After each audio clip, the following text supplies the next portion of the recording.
Assalamualaikum warahmatullahi wabarakatuh. Selamat pagi anak-anak. Bagaimana kabarnya hari ini? Baik ya. Oke, sebelum melaksanakan kegiatan pembelajaran, alangkah baiknya kita sama-sama berdoa terlebih dahulu. Silahkan dipimpin oleh satu orang. Baik, apakah hari ini ada yang tidak hadir? Baik, hadir semua ya.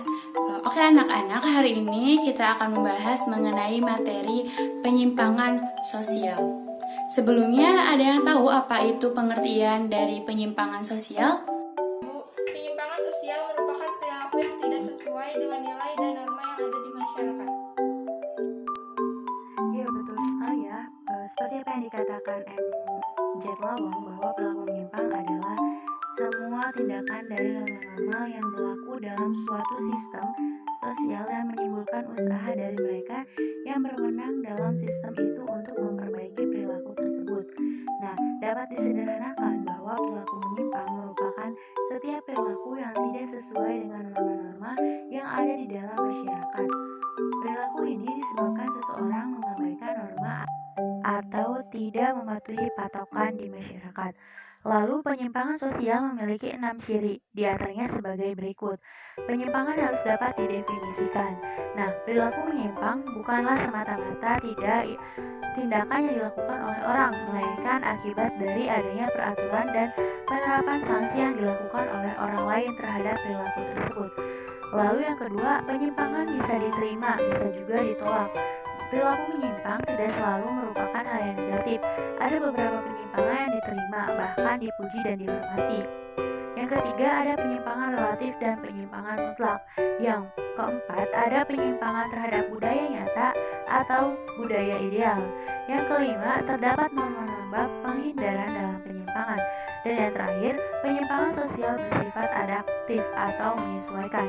Penyimpangan sosial tidak selalu menjadi ancaman karena kadang-kadang dapat dianggap sebagai alat pemelihara stabilitas sosial. Lalu, ada yang tahu apa saja faktor penyebab terjadinya penyimpangan sosial? Nah, ada sebab-sebab terjadinya perilaku penyimpangan dan sikap antisosial dari sudut pandang sosiologi. Yang pertama dari perilaku menyimpang karena sosialisasi. Teori sosialisasi didasarkan pada pandangan bahwa dalam sebuah masyarakat ada norma inti dan nilai-nilai tertentu yang disepakati oleh seluruh anggota masyarakat. Seseorang biasanya menyerap nilai-nilai dan norma dari beberapa orang yang cocok dengan dirinya saja. Akibatnya, jika ia banyak menyerap nilai-nilai atau norma yang tidak berlaku secara umum, ia akan cenderung berperilaku menyimpang. Lalu ada perilaku menyimpang karena anomi.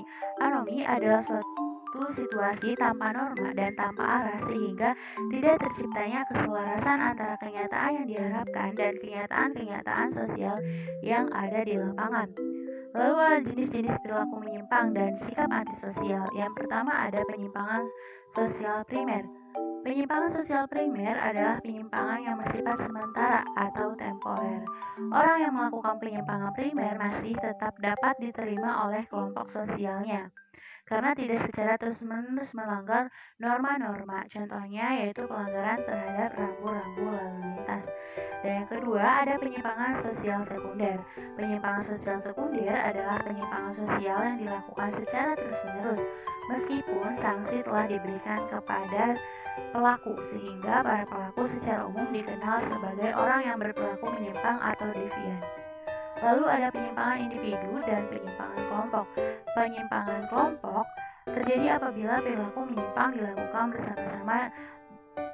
bersama kelompok tertentu dan penyimpangan bersifat individu dilakukan sendiri tanpa ada campur tangan orang lain. Oke, selanjutnya coba sebutkan bentuk-bentuk penyimpangan sosial yang ada di sekitar lingkungan kalian. Iya, betul sekali ya. Banyak sekali bentuk-bentuk dari penyimpangan sosial seperti penyalahgunaan narkoba, perkelahian pelajar, pencurian, pembunuhan, tawuran antar golongan, dan lain sebagainya.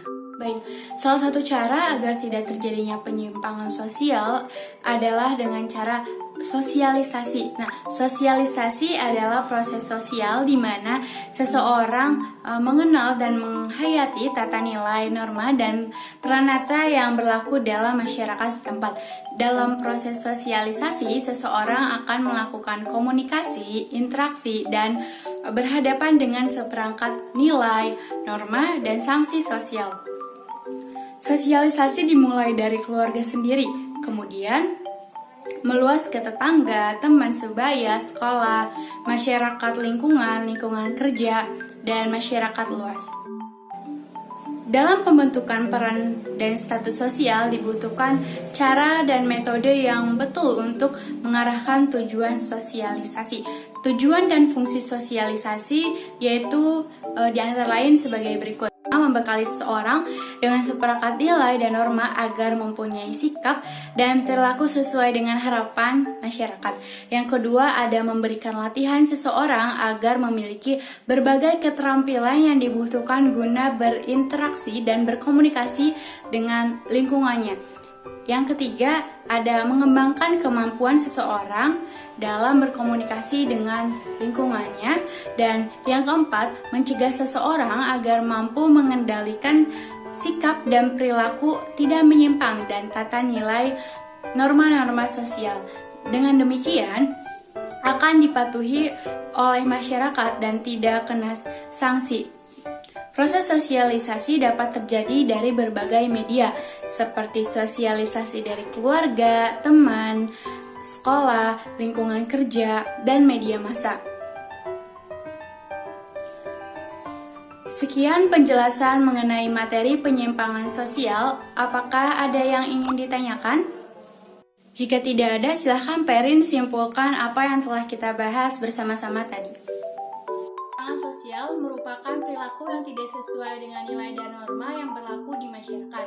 Lalu jenis-jenis penyimpangan sosial ada penyimpangan sosial sekunder, penyimpangan sosial primer, penyimpangan sosial yang dilakukan oleh individu, dan penyimpangan sosial yang dilakukan oleh kelompok.